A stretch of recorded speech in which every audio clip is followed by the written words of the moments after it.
Whew. I am in absolute shock right now.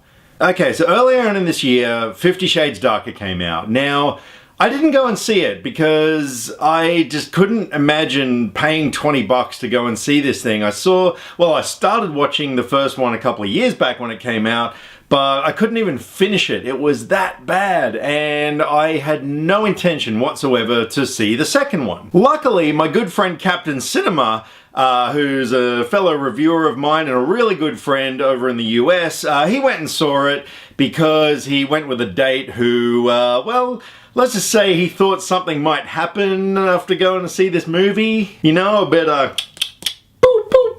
waka waka wow. Sex, okay? He thought he might have sex with his date. And since he went and saw it, I kind of did a review, but more so using him as a proxy reviewer, so I could just get his opinion. And in the review, I did say, look, it was likely I would probably give this movie a 0. Now, since my list of the best and worst movies of 2017 is coming up soon, look, you know, I kind of thought, I wonder where this movie would actually sit in the spectrum of bad movies for this year. So I just endured it. Yes, I actually just sat down and watched 50 Shades Darker because I didn't have to pay for it, so there was that. And all this time I've been thinking to myself, like, the two worst movies I saw this year were probably Transformers, whatever the hell it was called, and the Emoji Movie. And, you know, I've been wrestling with this notion of which one of those movies would I rather see again. I mean, obviously neither of them, but if I had to see one, which would it be? So along comes 50 Shades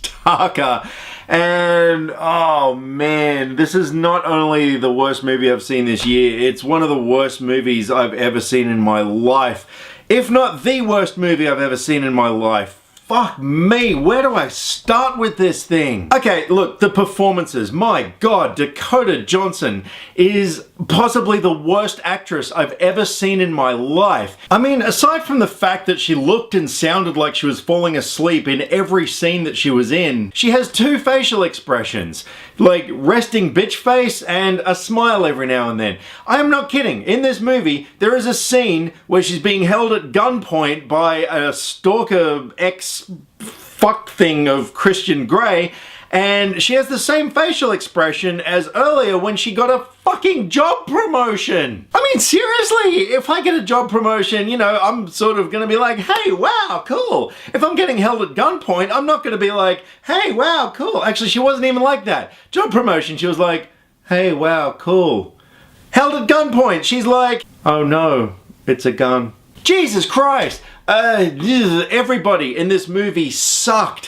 What's his name, who plays Christian Grey, he sucked as well. He was just such a one-note character. I mean, this is the thing, not just the performances, but the characters are so bad. The entire script is so badly written, nothing happened in this movie. I'm not kidding. There's no plot. And this movie just had a whole bunch of subplots that were never resolved or never added anything to the story. And hey, if you're thinking to yourself, well, at least there's some sex scenes and some titillating stuff. No, there isn't. Yeah, there's sex scenes, but Jesus Christ, look, you know, I'm the kind of guy that, look, I'm a typical male. I'll get turned on if someone slices a loaf of bread.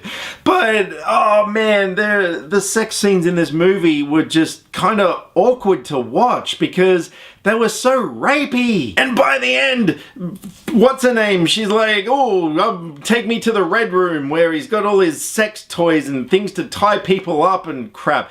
And, you know, at least then you're thinking, okay, well, you know, what's going to happen here? It was no different to any other sex scene in the movie. This film did try and have tension in places, you know, aside from the whole subplot of this stalker who's creeping around and this helicopter crash and the mystery of what will the silver balls do inside Anastasia's vagina. I'm not making this up. But seriously, I have encountered more tension in my life putting up a Christmas tree.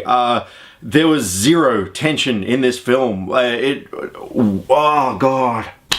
I'm so angry with this movie. I could have easily switched it off after an hour. I gave it an hour and I had to go somewhere and do something, and I thought, look, I just couldn't. But, you know, it's kind of harking back to when Captain Cinema did his review. I mean, he endured this movie for the sake of getting laid, and and also to do our review together, and I kind of thought I owed it to him. It's like I owed it to the man's penis to watch this movie. So I came back after about 6 hours or so, sat down. You know, I couldn't even really remember what had happened in the previous hour. That's how forgettable this film is. Look, by the end of it, oh man, all I'm left with is a deep internal rage. One that has made me come up and sit here and talk to you guys because I just had to get it out of my system. This movie offers nothing redeeming whatsoever. This movie should not be viewed by human beings.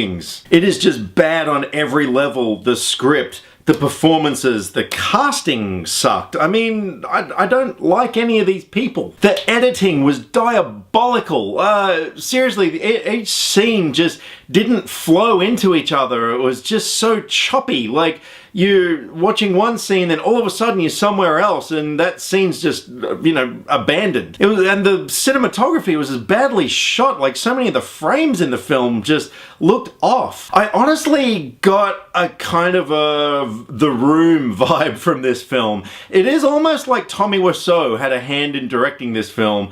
The only difference being that it wasn't funny. It might be possible down the track maybe to look at this movie in a kind of humorous fashion. Maybe if you're really drunk or something like that. Like, it was almost so bad it was good. But it didn't quite get there. Like I said, this movie has nothing to offer the human race, and I am easily going to be giving 50 Shades Darker a fucking big fat 0 out of 10. So there you go. That's what I thought of the movie. A proper review of it. Just in time for the worst list of 2017, because it's on there. So over to you guys. If you've seen 50 Shades Darker, let me know what you thought of it. Look, if you actually liked the movie, let me know why. I mean, look, I'm not going to hold anything against you. We all see movies with a different set of eyes. I just can't imagine anybody actually liking this thing. So drop me some comments either here or on Facebook. All the social media links are in the description below because I like to talk about movies and I would love to talk about movies with you. Catch you next time. Click subscribe to stay up to date with all the latest movie reviews. Skynet will be taking over any day now, so what have you got to lose? Nyah.